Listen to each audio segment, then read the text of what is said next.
তোমার রব কি বলে জানো? তুমি যাকে আমার চাইতে বেশি ভালোবাসবে, আমি তাকেই তোমার কাছ থেকে দূরে নিয়ে যাব আর তোমাকে বড্ড একা করে রাখবো।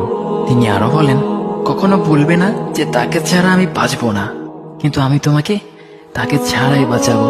পিছনে সব আবেগ কেড়ে নিয়ে তোমাকে দিব্যির সামনে এগিয়ে নিয়ে যাব।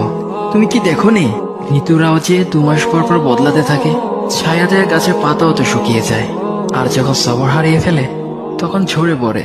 কিন্তু তোমার রব তো ধৈর্যশীল ও পরম দয়ালু। তিনি তো সেই ঝরে যাওয়া পাতার ঢাল থেকেও সবুজ পাতা গজান। তুমি কি দেখছো না তোমার স্রষ্টার এই নিদর্শন? যে মানুষটাকে তুমি নিজের জীবনের চাইতেও বেশি ভালোবাসতে, সেই মানুষটাও একদিন অচেনা হয়ে যায়, তোমার মন ভেঙে যায়, এমনকি বন্ধু শত্রুতে পরিণত হয়, আর খানিক সময় পর শত্রু বন্ধুতে পরিণত হয়। যে মানুষটাকে তুমি নিজের জীবনের অংশ ভাবতে, সে মানুষটাও প্রতারণা করে।